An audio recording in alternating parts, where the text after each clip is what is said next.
poor Maid was kicked out with nothing, but the wealthiest CEO in Hudson stopped when he saw her. Her bare feet touched the cold pavement for the first time in 3 years, and with nothing but the torn uniform on her back. Cecilia Williams faced a freedom that felt more terrifying than the prison she'd just escaped. Before we get deep into the story, please let me know in the comments where you're watching from. Hit subscribe if you're hooked in and ready to enjoy this story, because tomorrow I have another beautiful story to share with you, and I don't want you to miss it for anything. Now, let's get into the story. The pre-dawn darkness of Hudson City carried the weight of secrets, and none heavier than those locked behind the pristine doors of 47 Maple Street. Inside the sprawling colonial mansion, Cecilia Williams moved through her morning routine with the practiced silence of someone who had learned that visibility meant danger. Her calloused hands, once soft and graceful back in Port of Spain, wrapped around the mop handle as she cleaned the marble floors for the 3rd time this week.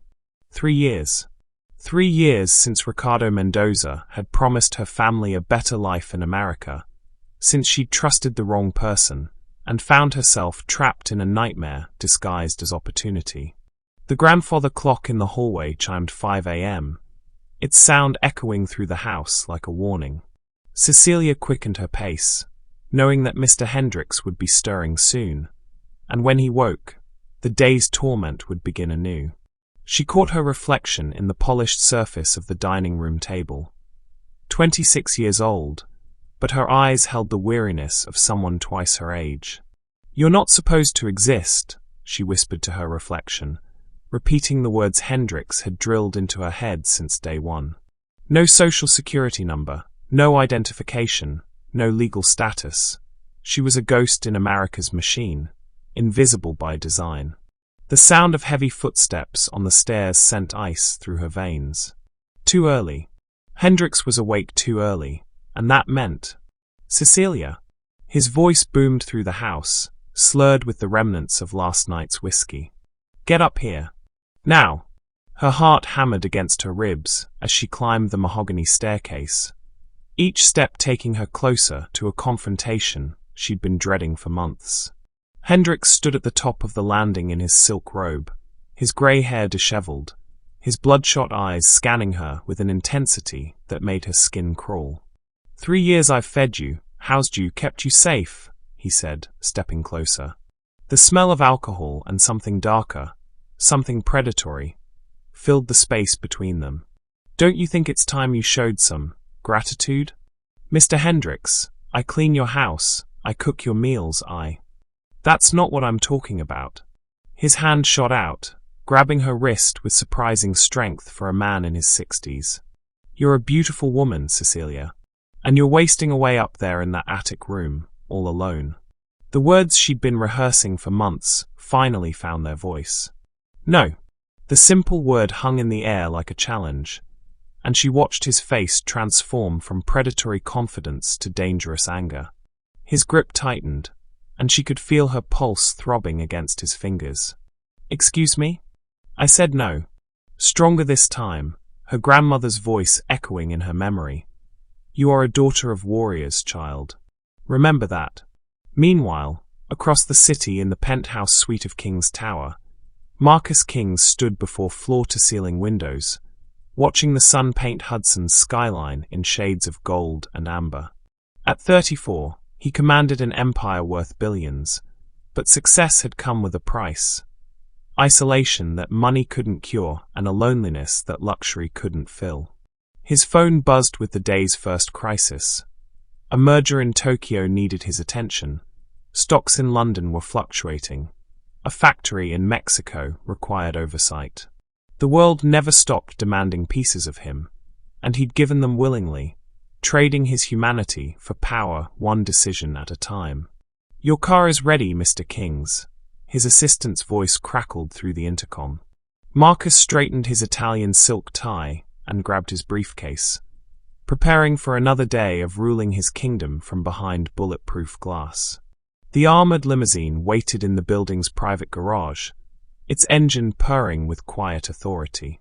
As they pulled onto Hudson's empty streets, Marcus allowed himself a moment of stillness, watching the city wake up through tinted windows. He'd built his empire on the principle that problems could be solved with enough money and influence. But lately, a nagging emptiness had been growing in his chest, a sense that all his success meant nothing if it only served himself. The limousine glided through Hudson's wealthy district, past mansions that housed the city's elite, past perfectly manicured lawns that hid perfectly curated secrets. Marcus barely noticed the scenery anymore. It was all background noise to the constant calculations running through his mind. That's when he saw her. Back at 47 Maple Street, the confrontation had escalated beyond words. Hendrik's other hand had found her shoulder, his grip bruising as he tried to pull her toward his bedroom. But 3 years of suppressed anger and desperation had finally reached their breaking point. I said no. Cecilia twisted away from him, her elbow connecting with his ribs hard enough to make him stumble backward. You little. Hendricks lunged forward, but Cecilia was ready this time. Her knee found its target, and he doubled over with a howl of pain and rage. I'm done, she said, her voice steady despite the trembling in her hands. I'm done being your prisoner. I'm done being afraid. Hendricks straightened slowly, his face twisted with fury. You ungrateful bitch. You think you can fight me? You're nothing. You don't even exist in this country. Then you won't mind if I leave. The words surprised even her, but once spoken, they felt like truth. Hendricks smiled, a cold, cruel expression that chilled her blood. Leave, he laughed. With what? You have nothing. No money, no papers, no family. You'll be dead or arrested within hours. He moved toward the phone on his nightstand. Maybe I should call my friends at ICE right now. Let them know about the illegal immigrant who's been hiding in my house. But Cecilia was already moving, her feet carrying her down the stairs with a speed born of pure survival instinct. She heard him shouting behind her, heard his heavy footsteps on the stairs, but she didn't stop. She burst through the front door and into the pre-dawn air, her lungs burning as they filled with the first free breath she'd taken in 3 years. Get back here. Hendricks appeared in the doorway, still in his robe, his face purple with rage. You'll come crawling back. You have nowhere to go. But Cecilia was already running, her bare feet slapping against the cold pavement as she fled down Maple Street.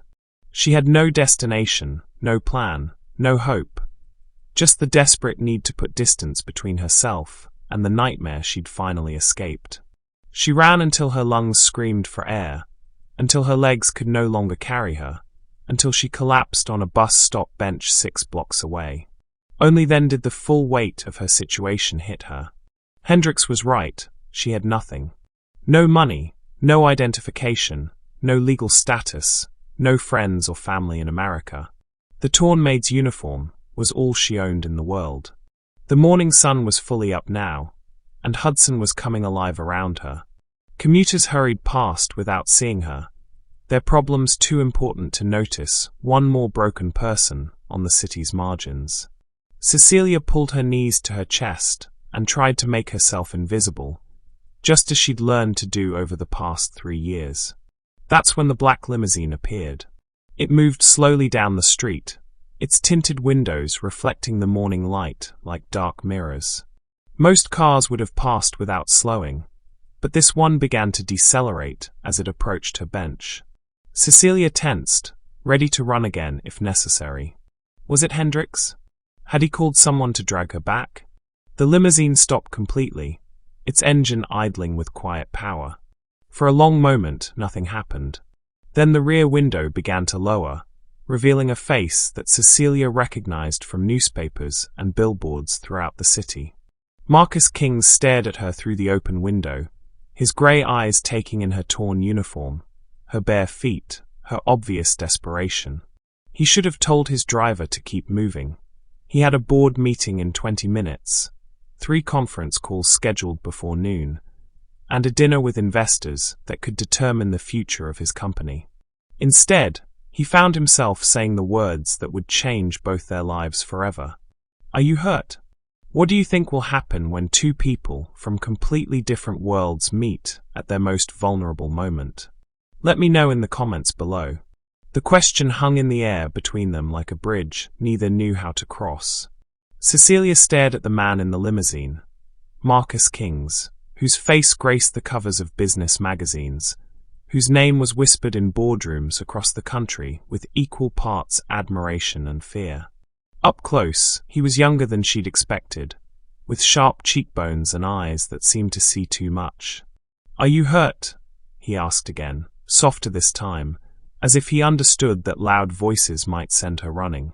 Cecilia's instinct was to lie, to say she was fine and disappear before this moment could complicate her already impossible situation. But something in his tone, a gentleness that seemed at odds with his reputation, made her hesitate. She looked down at her bare feet, at the torn hem of her uniform, at her hands still shaking from adrenaline. "I don't know." Marcus leaned forward slightly, and she caught a glimpse of the limousine's interior.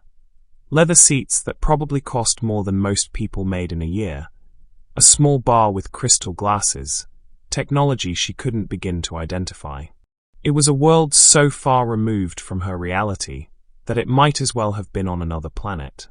"My name is Marcus," he said, as if she might not recognize him. "What's yours?" The simple question felt like a trap. What name could she give? She'd spent 3 years being told she didn't exist, that she was less than human. But something about this moment, sitting on a bus stop bench with nothing left to lose, made honesty feel like the only option left. "Cecilia Williams." Her voice was barely above a whisper. "Cecilia." He repeated her name like he was testing how it felt. "You're shivering." She was. The morning air was cooler than she'd realized, and the thin fabric of her uniform offered little protection. But the shivering wasn't just from cold. It was from shock, from fear, from the sudden realization that she was having a conversation with one of the most powerful men in America, while sitting on a street corner like a discarded piece of furniture. Marcus reached for something inside the limousine, and Cecilia tensed, ready to bolt. But all he pulled out was a black suit jacket, expensive looking, perfectly tailored, still warm from his body heat. "Here." He held it out to her through the window. "You don't have to take it, but you look cold." The gesture was so unexpected, so human, that Cecilia felt tears threatening for the first time since fleeing Hendrik's house. She stared at the jacket, at his outstretched hand, at the genuine concern in his eyes. "Why?" The word escaped before she could stop it. "Why what? Why are you?" She gestured helplessly at the scene.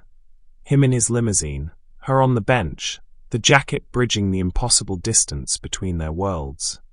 "You don't know me." Marcus was quiet for a long moment, and Cecilia wondered if she'd overstepped some invisible boundary. Rich people probably didn't expect questions from people like her. But when he spoke, his voice carried something she hadn't expected, uncertainty. "Maybe that's exactly why," he said. "When you know everyone, when every conversation is about what they want from you or what you can give them." He trailed off, then shook his head. "I don't know. You just looked like you needed someone to ask if you were okay." Cecilia reached for the jacket with trembling fingers, and for a moment their hands brushed as she took it. His skin was warm, soft in a way that spoke of a life without calluses or scars. The jacket was impossibly soft, lined with silk that felt like a whisper against her skin. It smelled like expensive cologne and something else, something clean and masculine that made her heart do an unexpected flutter. "Thank you," she whispered, pulling the jacket tight around her shoulders. It was far too big, the sleeves covering her hands completely, but it felt like armor against the world. Marcus's driver, a large man with kind eyes and graying temples, caught his boss's attention in the rearview mirror. "Mr. Kings, your 9 o'clock is in 15 minutes. Cancel it," Marcus said without taking his eyes off Cecilia. "Sir." "Cancel all my meetings this morning, James. Something more important has come up." Cecilia's breath caught. "No, you don't have to. Have you eaten?" Marcus interrupted gently. The question hit her like a physical blow. When had she last eaten? Yesterday morning, maybe? Hendricks controlled every aspect of her life, including when and what she ate. The constant hunger had become so normal, she'd almost forgotten what it felt like to have a full stomach. Her silence was answer enough. Marcus opened the limousine door and stepped out onto the sidewalk. He was tall, taller than she'd expected, and moved with the kind of confidence that came from never having to worry about belonging anywhere. His charcoal grey suit was perfectly pressed, his shoes polished to a mirror shine. He looked like he'd stepped out of a magazine, while she probably looked like she'd crawled out of a dumpster. "There's a diner 2 blocks from here," he said, extending his hand toward her. "Good coffee, better pancakes. My treat." Cecilia stared at his outstretched hand like it might bite her. "I can't." "Why not?" "Because I'm an illegal immigrant. Because I have no papers, no identification, no right to exist in this country. Because powerful men like you don't buy breakfast for people like me without wanting something in return. Because this feels too good to be true, and in my experience, things that seem too good to be true usually are." But she didn't say any of that. Instead, she whispered, "Because I don't understand why you're being kind to me." Marcus lowered his hand, but didn't step back. "Maybe kindness doesn't always need a reason. In my experience, everything needs a reason." "What's your experience been?" The question was asked so gently, with such genuine curiosity, that Cecilia felt her carefully constructed walls beginning to crack. She'd spent 3 years perfecting the art of invisibility, of being present but not seen, useful but not noticed. But sitting here on this bench, wrapped in his jacket, she felt more visible than she had in years. "Not good," she said finally.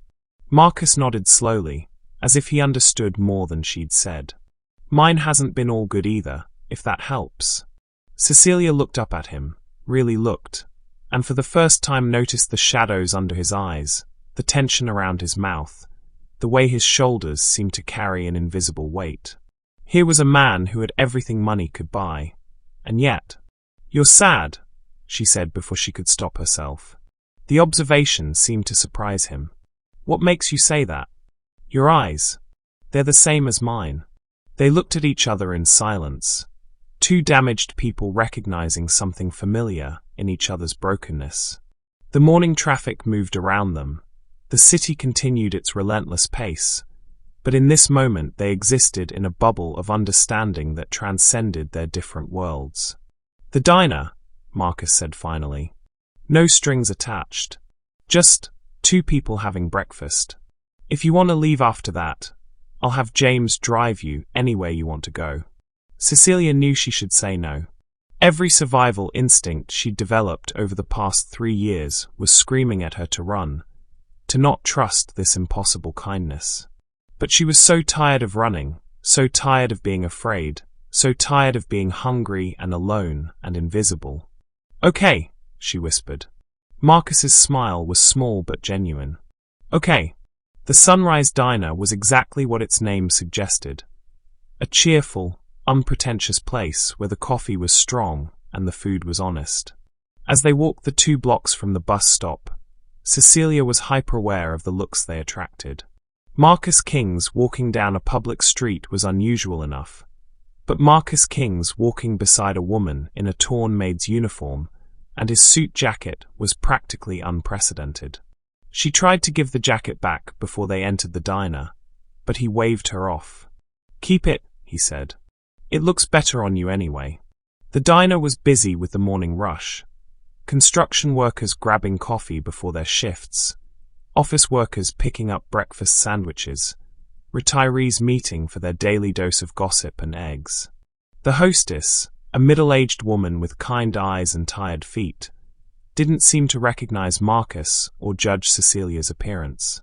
"2 for breakfast?" she asked cheerfully. "Please," Marcus said. "Somewhere quiet if you have it." They were seated in a corner booth with red vinyl seats and a view of the street. Marcus slid into his seat with practiced ease, but Cecilia perched on the edge of hers like she might need to run at any moment. "Relax," Marcus said gently. "You're safe here." "How do you know?" "Because I won't let anything happen to you." The words were said with such quiet certainty that Cecilia almost believed them. She looked around the diner, taking in the mismatched chairs, the faded photographs on the walls, the smell of bacon and coffee, and something that might have been hope. When was the last time she'd been in a public place? When was the last time she'd sat in a restaurant and ordered food like a normal person? What would you do if someone showed you unexpected kindness when you needed it most? Share your thoughts below. I'd love to hear your stories. "Tell me about yourself," Marcus said when the waitress had taken their order. Pancakes and coffee for both of them, though Cecilia had needed several minutes to even process the concept of choosing what she wanted to eat. The request sent panic through her system. Tell him about herself? Where would she even begin? With the lies Ricardo had told her family back in Trinidad? With the promises of legitimate work that had turned into 3 years of captivity? With the sexual assault she'd narrowly escaped just hours ago? "There's not much to tell," she said, wrapping her hands around her coffee mug like it was an anchor. "I doubt that's true." "What about you?" she deflected. "I mean, everyone knows about you. Marcus King's the king of Hudson." She tried to smile, to make it light, but the expression felt foreign on her face. Marcus's laugh was dry, humorless. "Yeah, that's me. The king of Hudson. Master of the universe. Ruler of absolutely nothing that matters." The bitterness in his voice surprised her. "You built an empire. I built a cage." He took a sip of his coffee, staring out the window at the street beyond. "Prettier than most cages, maybe, but still a cage. But you can leave whenever you want." "Can I?" He looked back at her, and she saw something raw in his expression. When you have 50,000 employees depending on you, when entire communities exist because of decisions you make, when every choice you've ever made has been about building something bigger and more powerful, can you really just walk away? Cecilia had never thought about wealth as a prison before. In her world, money meant freedom. The freedom to choose where to live, what to eat, whether to stay or go. But looking at Marcus now, she began to understand that some cages were built from gold instead of iron. "At least you chose your cage," she said quietly.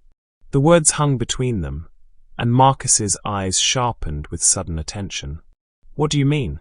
Before Cecilia could answer, her blood ran cold. Through the diner's front window, she saw a familiar figure on the sidewalk, Ricardo Mendoza, the man who had brought her to America, the man who had sold her to Hendrix like a piece of property. He was standing across the street, talking on his phone, his eyes scanning the area like a predator searching for prey. "I have to go." Cecilia stood so abruptly that she knocked over her coffee, the hot liquid spreading across the table in a dark stain. "Cecilia, what's wrong?" But she was already moving, panic overriding rational thought. She couldn't let Ricardo see her, couldn't let him drag her back to Hendrix or worse. She headed for the back of the diner, looking for another exit, anywhere to run. Marcus was beside her in an instant, his hand gentle but firm on her arm.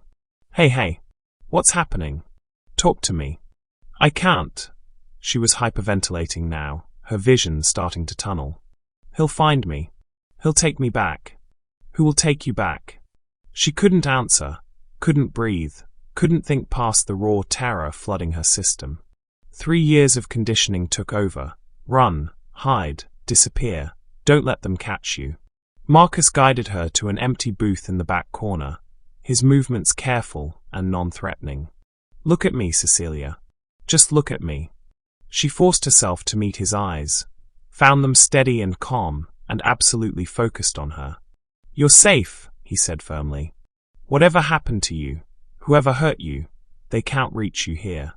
I promise you that. You don't understand. Then help me understand." His voice was gentle but urgent. "Let me help you." Cecilia looked into his eyes and saw something she'd forgotten existed.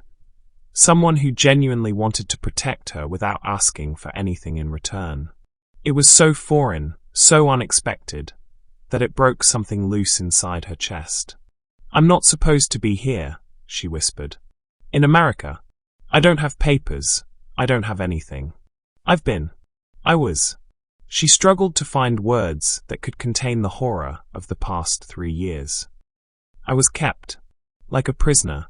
And the man outside, he's the one who—" "Okay." Marcus's voice was deadly calm now, and Cecilia could see something changing in his expression. A hardness that transformed him from gentle businessman to something far more dangerous. "Okay. We're going to handle this." He pulled out his phone and dialed a number. "James, I need you to check for anyone suspicious around the diner. Hispanic male, approximately 5'10", dark hair, probably wearing a suit." "Yes, take pictures if you can do it discreetly." "No, don't approach him, just observe." Cecilia stared at him. "What are you doing?" "What I should have done the moment I saw you on that bench," Marcus said grimly. "I'm protecting you." James's voice crackled through Marcus's phone 5 minutes later. "Found him, sir. Male suspect matching your description.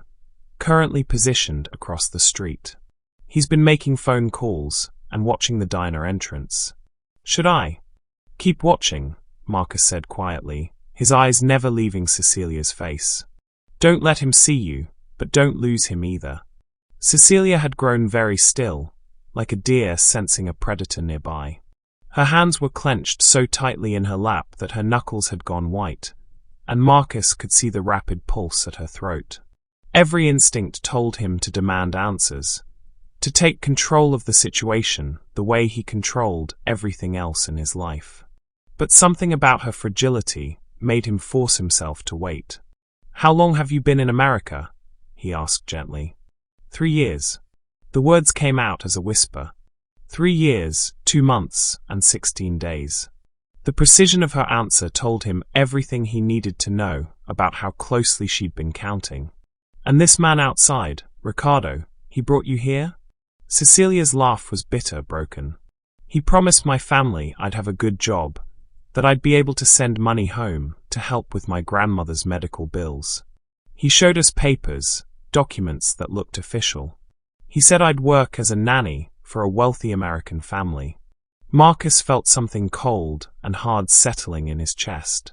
He'd heard stories like this before, had even donated money to organizations that fought human trafficking. But hearing it from Cecilia, seeing the pain etched into every line of her face, made it real in a way that statistics never could. But instead, he took my passport the moment we landed. Said it was for safekeeping.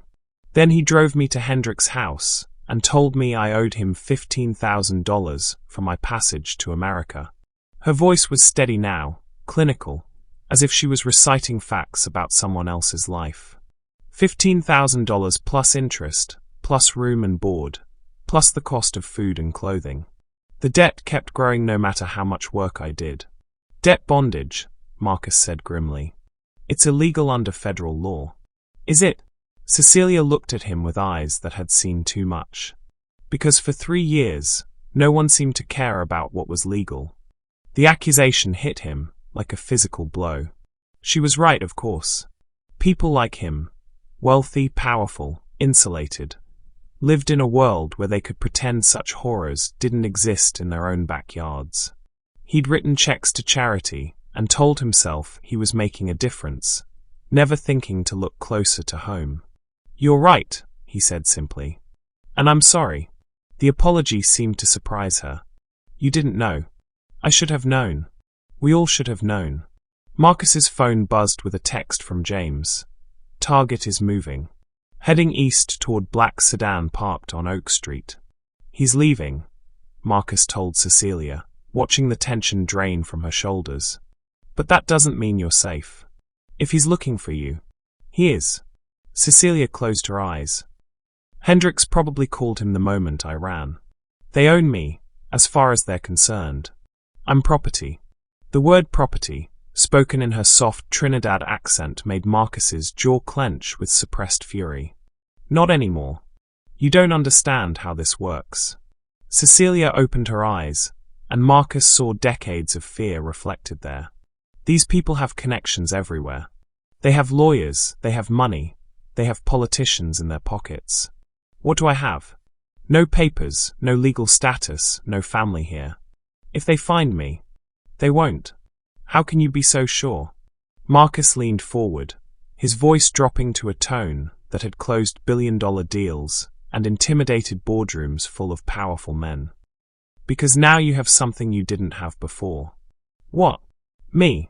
The simple declaration hung between them, and Cecilia felt something she'd forgotten existed stirring in her chest. Hope. But hope was dangerous. Hope had gotten her into this mess in the first place. Why? She asked. Why would you help me? You don't even know me. Marcus was quiet for a long moment, staring out the window at the street where Ricardo had been standing. When he spoke, his voice carried a weight she hadn't heard before. Because 5 years ago, my sister was killed by a drunk driver. The words came out flat, emotionless. Elena was 23, brilliant, about to start medical school. She was going to save the world, one patient at a time. Cecilia's breath caught. Marcus, I'm so. The driver was never prosecuted. He continued as if she hadn't spoken. His family had connections, money, influence. The case disappeared into bureaucratic limbo, and Elena became just another statistic. His hands clenched into fists on the table. I built my empire partly because I promised myself I'd never be powerless like that again. But what's the point of having all this power if I don't use it to help people who need it? The raw pain in his voice made Cecilia's heart ache. Here was a man who had everything, and yet had lost the thing that mattered most. She understood that kind of loss, that kind of powerlessness. In some ways, they weren't so different after all. I'm sorry about your sister, she said softly. And I'm sorry about what they did to you. Marcus met her eyes. But we can't change the past. We can only decide what we do next.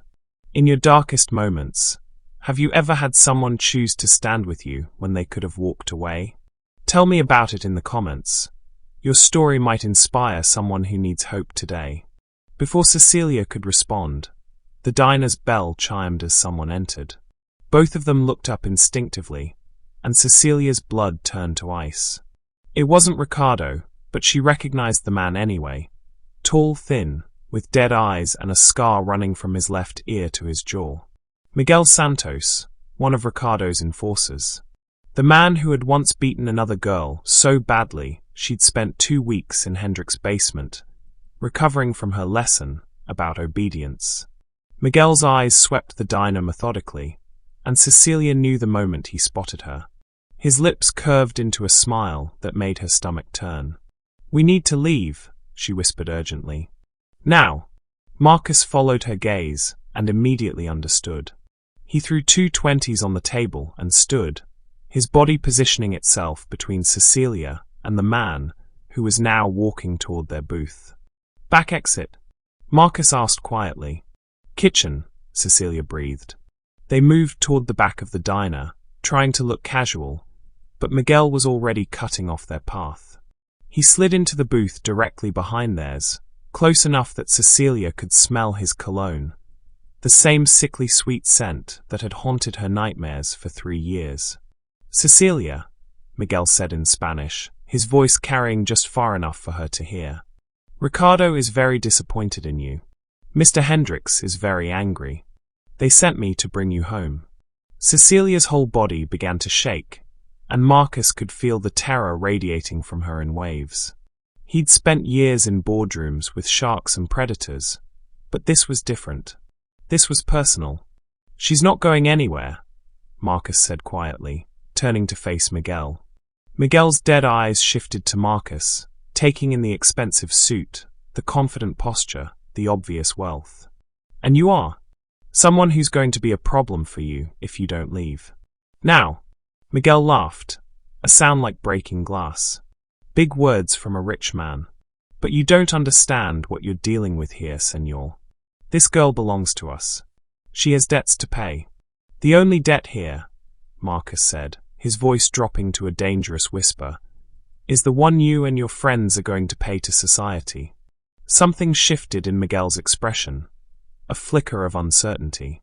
You should be careful, rich man. Accidents happen to people who interfere in things that don't concern them.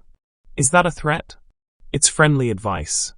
Marcus smiled then, and it was the same smile that had intimidated Fortune 500 CEOs and made stock prices fluctuate with a single raised eyebrow. Here's some friendly advice for you. I own half this city. I have judges, prosecutors, and police commissioners on speed dial. And right now, you're sitting in a public place threatening a victim of human trafficking while I record every word. He held up his phone, the screen clearly showing an active recording. Miguel's face went white. So here's what's going to happen, Marcus continued conversationally. You're going to walk out of this diner and disappear. If I see you, or any of your associates near Cecilia again, I'll make sure every law enforcement agency in the country knows exactly who you are and what you do for a living. Miguel stared at him for a long moment, clearly weighing his options. Finally, he stood, but not before leaning close enough to whisper in Cecilia's ear. This isn't over, Mija. We know where you are now, and Rich Boy can't protect you forever. He walked out without another word, leaving behind the lingering scent of threat and violence. Cecilia was shaking so hard she could barely stand, and Marcus gently guided her back to their booth. He's right, she whispered. You can't protect me forever, and now they know you're involved. They'll come after you too. Let them try. Marcus's voice was steel wrapped in silk. I've been looking for a real fight for years. This isn't a business deal, Marcus. These people kill anyone who gets in their way. Then we'd better make sure they don't get the chance. Marcus pulled out his phone and dialed a number. Detective Rodriguez? It's Marcus Kings. Yes, I know it's been a while. I need to see you. Today. It's about human trafficking. What do you mean, which case? How many cases are there? As he spoke, Cecilia watched this man, who had been a stranger just hours ago, systematically mobilize resources she couldn't have imagined. With a few phone calls, he was setting wheels in motion that could change everything. Rodriguez is one of the good ones, Marcus explained after ending the call. She's been investigating trafficking networks for years, but she says the cases keep getting buried or reassigned. Apparently, someone with serious influence has been protecting these operations. Of course they have, Cecilia said bitterly. How do you think people like Hendricks operate for years without consequences? They have protection. Not anymore. Marcus's eyes were hard as winter stone. I'm going to introduce Detective Rodriguez to some of my friends in the Justice Department, and my friends in the media, and my friends in Congress. Why? The question burst out of her before she could stop it. Why are you doing all this? A few hours ago, you didn't even know I existed. Marcus was quiet for a moment, studying her face as if memorizing it. When he spoke, his voice was softer than before. Because you fought back, he said simply. When that man tried to assault you, when you had every reason to just submit and survive, you fought back. Do you know how rare that kind of courage is? I was terrified. Courage isn't the absence of fear, Cecilia. It's acting in spite of fear. He reached across the table, his fingers barely brushing hers. And because when I saw you on that bench, something in me recognized something in you.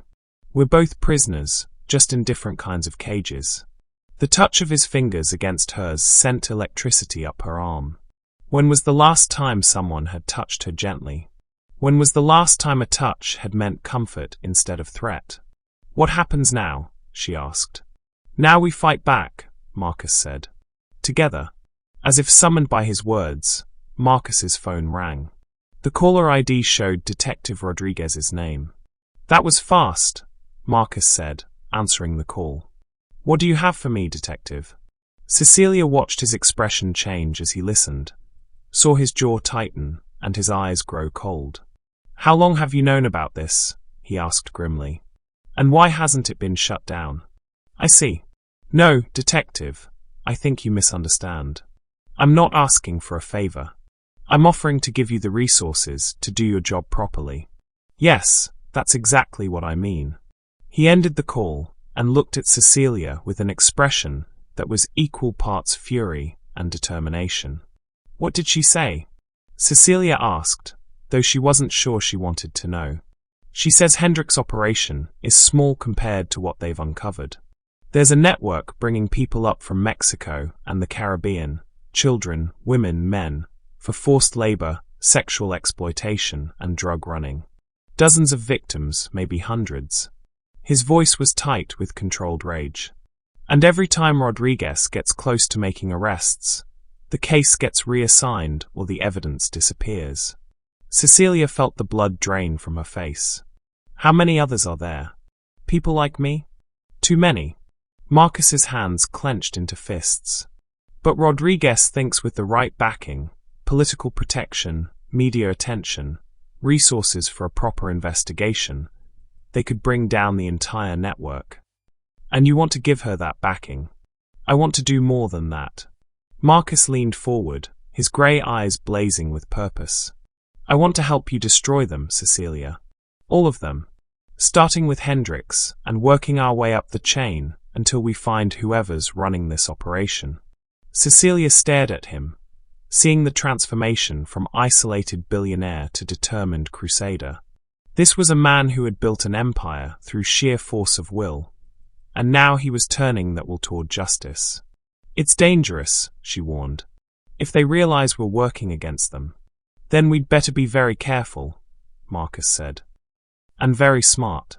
And very fast. Outside, storm clouds were gathering over Hudson, promising rain before evening. But for the first time in 3 years, Cecilia felt like the storm might finally wash away the nightmare that had consumed her life. Okay, she said quietly.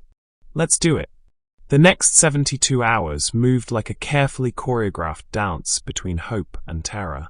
Marcus had moved Cecilia into a secure suite at the Meridian Hotel, one of his properties, with armed security and a panic room disguised as a luxury bathroom. She'd never lived anywhere so beautiful, but the golden cage felt familiar in all the wrong ways. Detective Carmen Rodriguez arrived at the hotel that evening, a compact woman with intelligent eyes and the kind of weariness that came from fighting battles no one wanted to acknowledge. She spread files across the marble coffee table in Marcus's suite, each folder representing a life destroyed by the network they were hunting. This is what we know, Rodriguez said, opening the first file. The operation runs through at least 6 states, with the primary hub here in Hudson. They bring people up from Trinidad, Jamaica, Mexico, Guatemala, anywhere poverty makes people desperate enough to believe promises of legitimate work. Cecilia stared at the photographs, faces that could have been her own, stories that mirrored her experience. How long has this been going on? At least 8 years that we can prove. Probably longer. Rodriguez's voice was grim.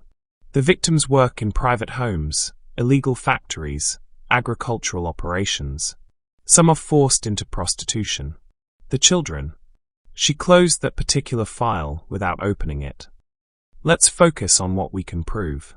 Marcus had been unusually quiet, studying the files with the same intensity he brought to corporate acquisitions. Who's protecting them? Someone this connected doesn't operate without high-level cover. Rodriguez exchanged a look with her partner, Detective James Liu, who had been silent until now. That's where it gets complicated, Liu said. We've traced payments to accounts linked to city council members, state representatives, even federal immigration officials. Names, Marcus said flatly. We can't. Detective, I'm not asking as a curious citizen. I'm asking as someone who's about to fund the largest private investigation in this city's history. Marcus's voice carried the authority of someone accustomed to getting answers. I need to know who we're fighting. Rodriguez pulled out a tablet and showed him a network diagram that looked like a spider web of corruption. Judge Patricia Clearwater has dismissed at least 12 trafficking cases in the past 3 years. Immigration Officer David Chun has been flagging potential raids in advance. State Representative Michael Torres has blocked legislation that would strengthen trafficking penalties. Cecilia felt sick as she recognized some of the names. Hendricks had bragged about his friends in important places, but seeing the scope of it mapped out was overwhelming. "It's too big," she whispered. "How do we fight something this big?" Marcus turned to her, and she saw something fierce and protective blazing in his grey eyes. "The same way you brought down a mountain back home in Trinidad, one stone at a time." "How did you?" "I had my people research Trinidad's geography and culture," Marcus said gently. "I wanted to understand where you came from. Your island is volcanic, built from the ground up through persistence and pressure. Just like what we're going to do to these bastards." The fact that he'd taken time to learn about her homeland, that he'd cared enough to understand her background, sent warmth through Cecilia's chest that had nothing to do with the hotel's heating system. "What's the plan?" she asked. Rodriguez leaned forward. "We need evidence. Real evidence, not just witness testimony that can be discredited. Financial records, communications, documentation of the trafficking pipeline." "I can get you into Hendricks' house," Cecilia said quietly. "I know his schedule, his security systems, where he keeps his files." "Absolutely not." Marcus's voice was sharp enough to cut glass. "You're not going anywhere near that place. It's the only way. It's suicide." Marcus stood and began pacing, his carefully controlled composure finally cracking. "You think I'm going to let you walk back into that house after what he tried to do to you?" "This isn't your decision to make," Cecilia said, standing to face him. "This is my fight, Marcus. My life. My choice." "Your choice?" Marcus turned on her, his eyes blazing. "You think I can just stand by and watch you put yourself in danger? You think I can just—" He stopped abruptly, as if realizing what he'd been about to say. The silence stretched between them, charged with unspoken emotions. Rodriguez and Lou exchanged meaningful looks and quietly moved to the far side of the suite, giving them privacy. "What?" Cecilia asked softly. "You can just what?" Marcus ran his hands through his hair, destroying its perfect styling. "You think I can just watch the woman I'm falling in love with walk into a trap?" The words hung in the air like a confession of some terrible crime. Cecilia felt her heart stop, restart, then begin racing so fast she felt dizzy. "You barely know me," she whispered. "I know enough." Marcus stepped closer, his voice dropping to an intimate whisper. "I know you're brave enough to fight back when someone tries to hurt you. I know you count days like a prisoner marking time. I know you've been hungry for so long you're afraid to believe food will still be there tomorrow. I know your grandmother taught you that you're descended from warriors, and I know you believe her." Cecilia stared at him, seeing herself reflected in his eyes in a way that made her feel both terrifyingly vulnerable and impossibly strong. "How do you know about my grandmother?" "Because you whisper her words when you think no one's listening," Marcus said gently. "You are a daughter of warriors, child. Remember that." The fact that he'd noticed, that he'd been paying such close attention to her, made Cecilia's breath catch. In 3 years of captivity, no one had really seen her. She'd been invisible, ignored, treated like furniture. But Marcus saw everything. "This is crazy," she said, but there was no conviction in her voice. "Probably." Marcus reached up to touch her face, his fingers feathering across her cheek with impossible gentleness. "But I've spent 5 years building walls around my heart, and you knocked them all down in 5 minutes. If that's not love, it's something close enough to terrify me. Have you ever met someone who saw the real you when everyone else looked right through you? Tell me about that moment in the comments below. I believe everyone deserves to be truly seen." Before Cecilia could respond, Rodriguez cleared her throat from across the room. "I hate to interrupt, but we have a problem." They turned to find her holding her phone, her face grim. "That was my contact at the bureau. Someone tipped off the network about our investigation. 3 families were moved out of safe houses in the past hour, and 2 of our informants have gone missing. Marcus felt ice settle in his veins. How is that possible? Someone with access to federal intelligence databases leaked the information, Lou said grimly. This goes higher than we thought. Cecilia sank onto the sofa, the weight of the revelation crushing her brief moment of hope. They know about me. About us. They'll disappear everyone and start over somewhere else. Cecilia sank onto the sofa, the weight of the revelation crushing her brief moment of hope. They know about me. About us. They'll disappear everyone and start over somewhere else. Not if we move first, Marcus said grimly.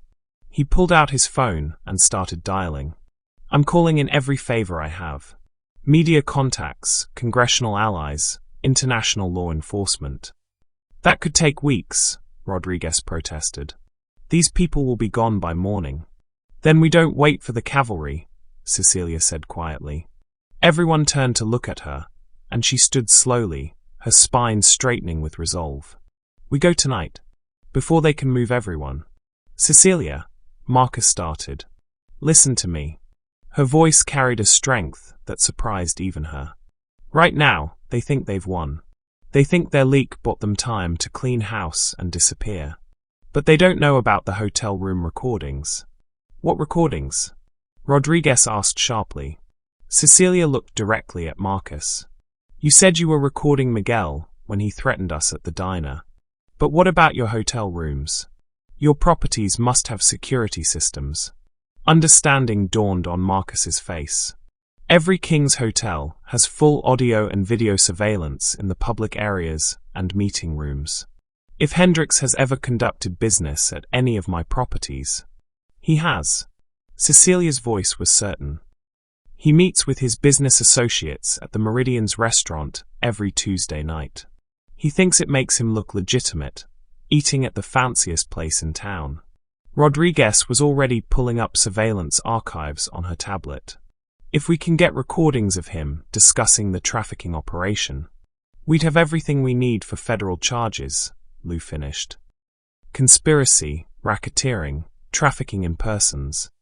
Marcus was already calling his head of security. I need every surveillance file from the Meridian restaurant for the past 6 months. Everything. Audio, video, facial recognition matches. Yes, I know it's late. Wake up whoever you need to wake up. As Marcus coordinated with his security team, Cecilia felt a familiar knot of fear forming in her stomach. They were so close to something that could change everything, but she knew better than to hope too much. In her experience, the moment you started believing things might get better was exactly when they got worse. What if it's not enough? She asked Rodriguez quietly. What if the recordings don't show anything useful? Then we try something else, Rodriguez said firmly. But Cecilia, you need to understand. Once we move on this, there's no going back. These people will know you're the one who brought them down. Are you prepared for that? Cecilia thought about the other girls, the ones whose photos filled Rodriguez's files. She thought about the children who were being sold and used and broken by people who saw them as nothing more than profitable commodities. She thought about her grandmother's voice. You are a daughter of warriors, child. I've been preparing for this my whole life, she said. I just didn't know it. Marcus ended his call and turned back to them, his expression grim. We have a problem. My security chief says someone accessed the surveillance files remotely about an hour ago. The same files we need. The leak, Lou said grimly. They're already covering their tracks. Not all of them. Marcus's smile was sharp as a blade. They got the restaurant files, but they don't know about the private meeting rooms. I have Hendricks on camera from 3 weeks ago, in a closed-door session with someone who was supposed to be discussing a legitimate catering contract. He pulled up the footage on his tablet, and they all leaned in to watch. The video showed Hendricks in one of the Meridian's executive conference rooms, sitting across from a man Cecilia recognized with a jolt of terror. That's Carlos Vega, she whispered. He's the one who runs the whole operation. Ricardo and Miguel work for him. On screen, They could see Vega sliding a briefcase across the table to Hendrix while speaking in rapid Spanish. Marcus's security system had captured every word. "Can you translate?" Rodriguez asked Cecilia. Cecilia listened to the recorded conversation, her face growing pale. "He's talking about a shipment coming in next week. 23 people, including 8 children. He's giving Hendrix money to place them in suitable households throughout the state."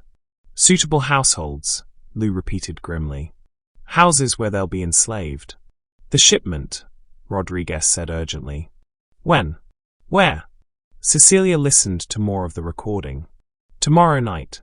Hudson Port, Warehouse 7. Vega says the cargo ship will arrive at 11 p.m. Marcus was already dialing again.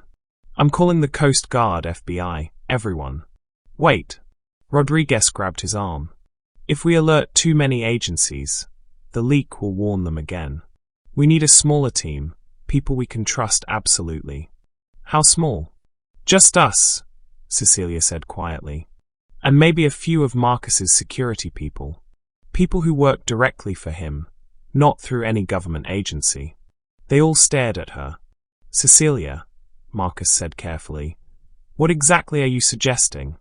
"I'm suggesting we stop them ourselves," she said, her voice growing stronger with each word. "Tomorrow night, when they think they're safe, we gather evidence of the trafficking operation in action.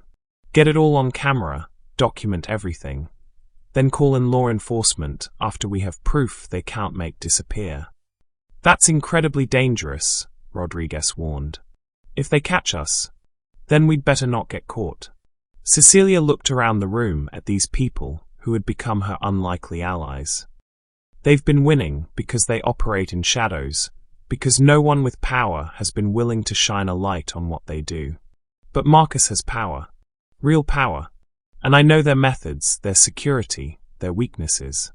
Marcus stared at her for a long moment, and Cecilia could see him weighing risk against reward, safety against justice. Finally, he nodded slowly. "We'll need a plan," he said. "A real plan, not just good intentions and righteous anger." "I can get us inside," Cecilia said. "There's a maintenance entrance on the south side of Warehouse 7. The lock is broken, has been for months. And I know the guard rotation schedule." "How do you know all this?" Lou asked. Cecilia's voice grew quiet. "Because that's where they brought me when I first arrived. 3 years ago, I spent 2 days in that warehouse before Hendrix took possession of me. I memorized every detail, every way in and out, every hiding place. I told myself someday I'd escape, and I'd need to know how." The room fell silent as the full weight of what she was saying sank in. Marcus reached for her hand, his fingers intertwining with hers. "You don't have to go back there," he said gently. "We can find another way." "No." Cecilia squeezed his hand, drawing strength from his touch. "We can't.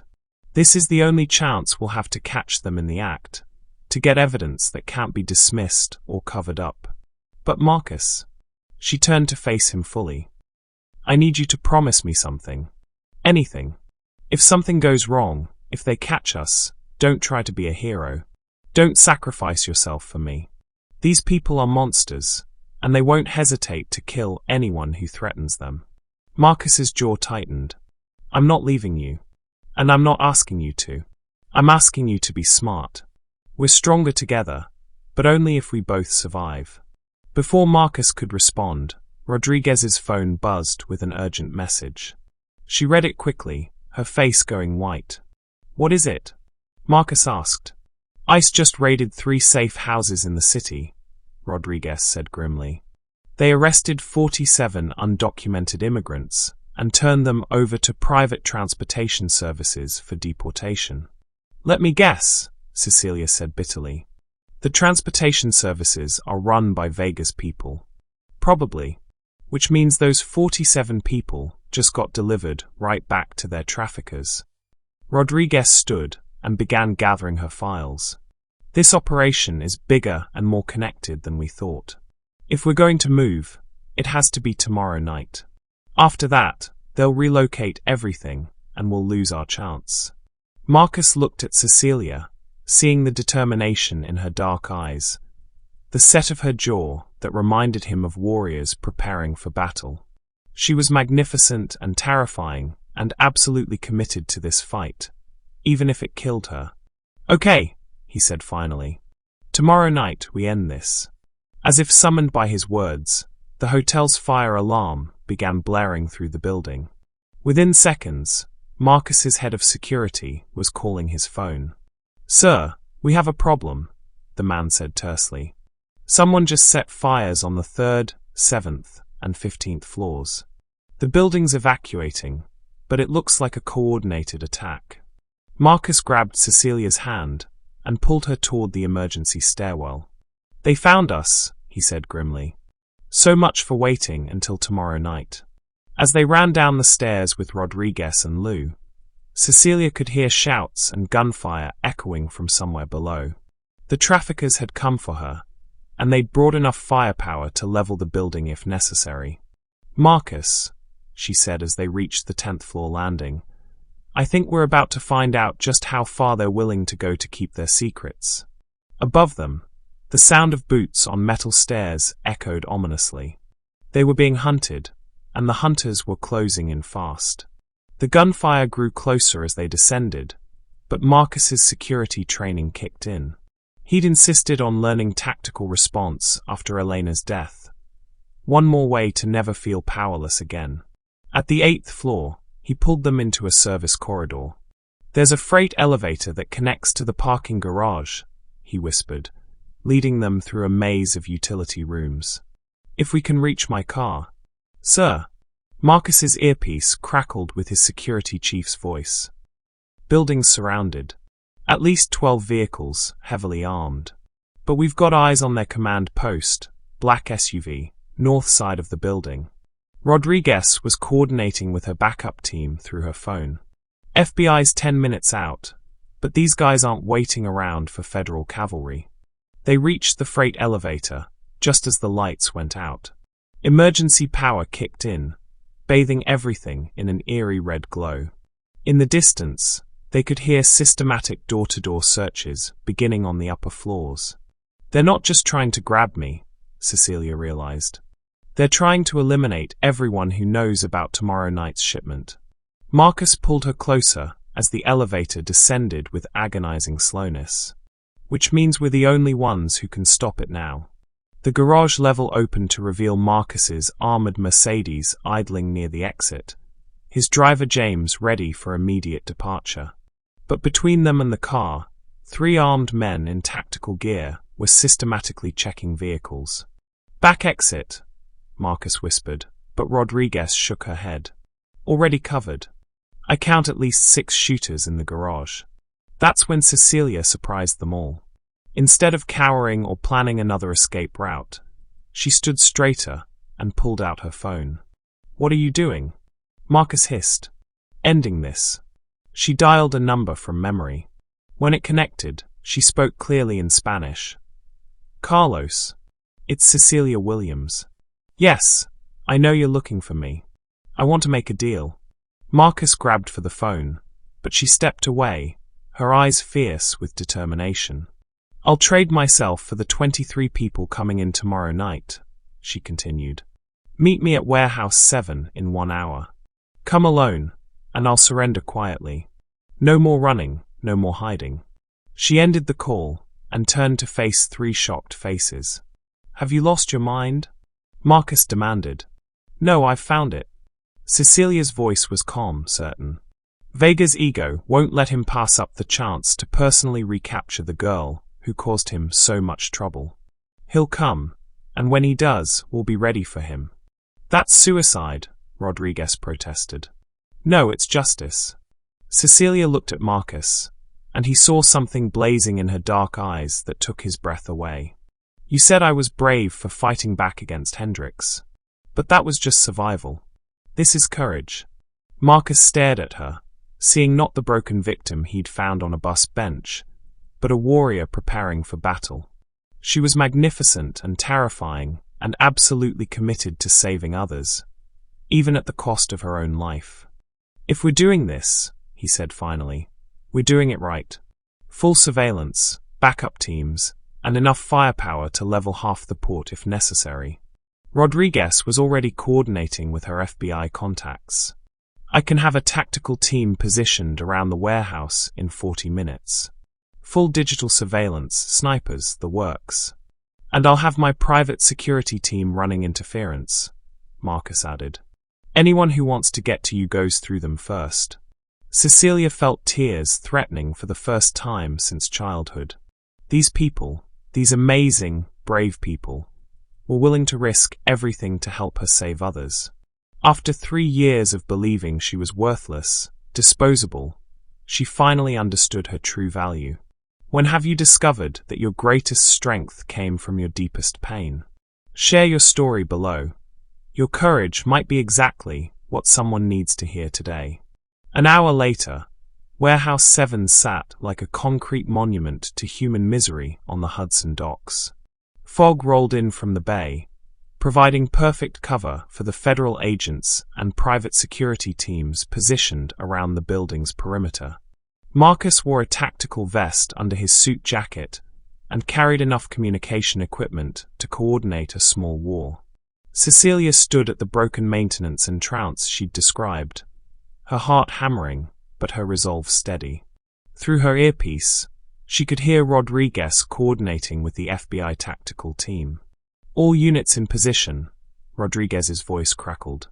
Target vehicle approaching from the east. A black limousine pulled up to the warehouse's main entrance, and Carlos Vega stepped out alone as promised. He was exactly as Cecilia remembered, tall, expensively dressed, with dead eyes that had looked at her 3 years ago like she was merchandise to be appraised. "He's here," she whispered into her microphone. "We see him." Marcus's voice was tight with barely controlled fury. "Remember, you get him talking, get evidence of the trafficking operation, then we move in." Cecilia entered the warehouse through the maintenance door, her footsteps echoing in the cavernous space. It looked exactly as she remembered. Rows of shipping containers, some converted into makeshift holding cells, others storing the inventory, that made this operation so profitable. "Cecilia," Vega's voice echoed through the space. "My dear girl, you've caused me so much trouble." She emerged from the shadows to find him standing in the center of the warehouse, arms spread wide like he was welcoming her home. The sight of him in this place, surrounded by the machinery of human suffering, filled her with a rage so pure it felt like power. "I'm here," she said simply. "Let the others go." Vega laughed, the same sound that had haunted her nightmares for 3 years. "Others? What others? The cargo arriving tonight belongs to me, just like you do. I don't belong to anyone anymore. Is that what your rich boyfriend told you?" Vega began walking toward her, his movements predatory. "Did he promise to save you? To make you legitimate? You're nothing, girl. You're a product, and products don't get to choose their owners." Through her earpiece, Cecilia could hear Marcus's breathing growing ragged with fury. She needed to keep Vega talking, get him to admit to the trafficking operation, while the surveillance equipment captured every word. "The 23 people coming tonight," she said. "Children, families. How can you do that to innocent people?" "Innocent?" Vega stopped a few feet away, his smile cold as winter. "There's no such thing as innocent, only profitable and unprofitable. These people were dying in poverty in their home countries. I gave them purpose, value. I turned their suffering into something useful. You turned them into slaves. I turned them into commodities. There's a difference." Vega pulled out his phone and showed her a series of photographs, men, women, children, all with price tags attached. "Tonight's cargo is worth $3 million on the current market. The children alone will bring in." The warehouse lights blazed to life as FBI tactical teams stormed through every entrance simultaneously. Red laser dots danced across Vega's chest as 24 agents surrounded him with military precision. "FBI, hands where we can see them." Vega's face went white as he realized he'd walked into a perfectly orchestrated trap. His eyes found Cecilia, who was already backing away toward Marcus, who had appeared at her side like an avenging angel. "You think this changes anything?" Vega snarled as agents zip-tied his hands behind his back. "I have lawyers, connections, politicians in my pocket. I'll be out in 24 hours. "Not this time," Marcus said quietly, stepping forward with a tablet in his hands. "Agent Rodriguez, would you like to show Mr. Vega what we found when we executed search warrants on his associates?" Rodriguez smiled grimly as she approached with her own tablet. "Mr. Vega, you're under arrest for conspiracy to commit human trafficking, racketeering, money laundering, and about 15 other federal charges.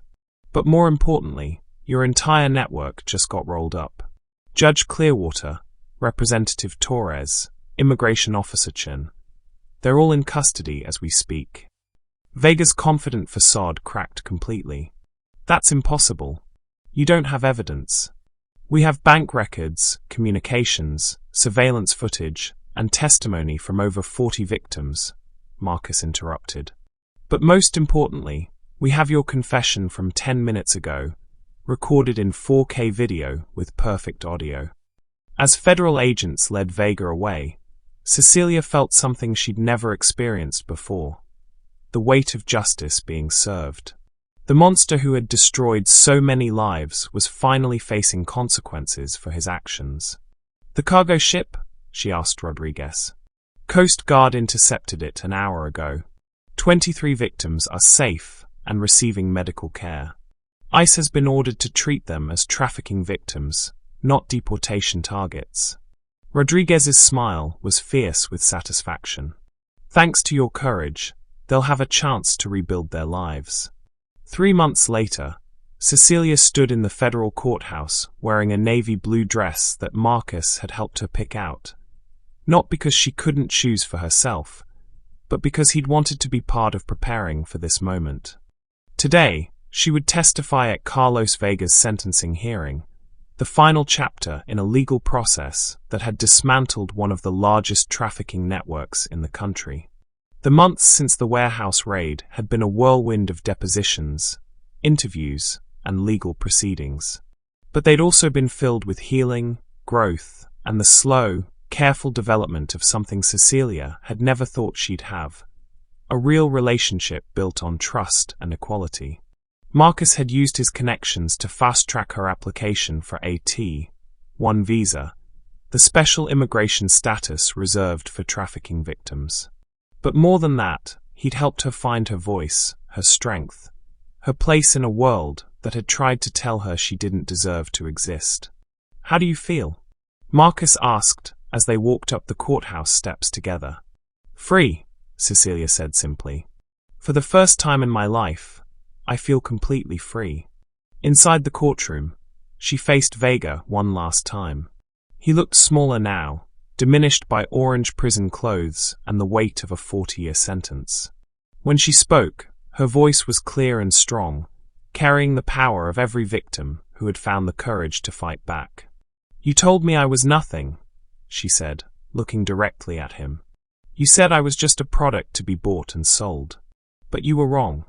I am Cecilia Williams, daughter of Trinidad, granddaughter of warriors. I am a survivor, a fighter, and a free woman. And because I refused to accept your definition of my worth, 47 other people are free today too." Judge Harrison sentenced Vega to life in prison without the possibility of parole. As the gavel fell, Cecilia felt the last chains of her past finally break.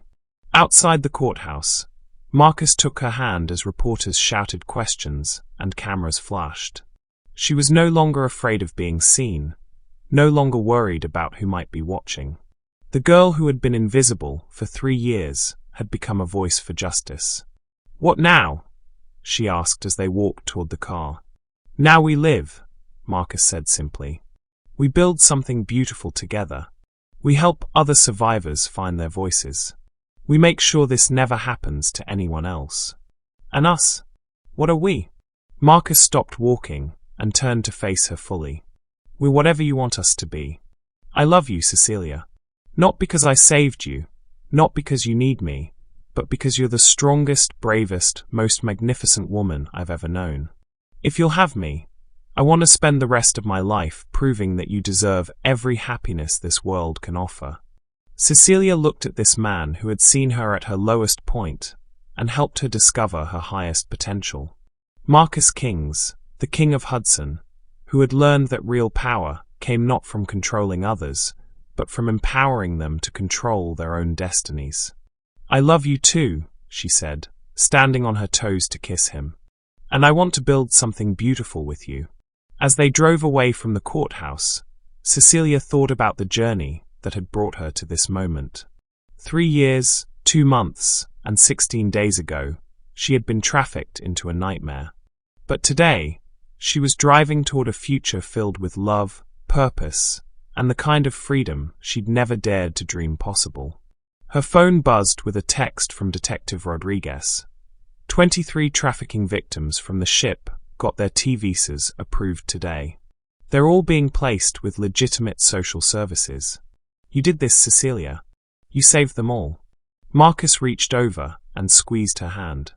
"What are you thinking about?" "I'm thinking about my grandmother," Cecilia said softly. "She used to tell me that warriors aren't made in battle, they're revealed by it. I finally understand what she meant. Which is, I was always strong enough to fight back. I just needed to believe I was worth fighting for." Marcus brought her hand to his lips and kissed her fingers gently. "You are worth everything, Cecilia Williams. Everything and more."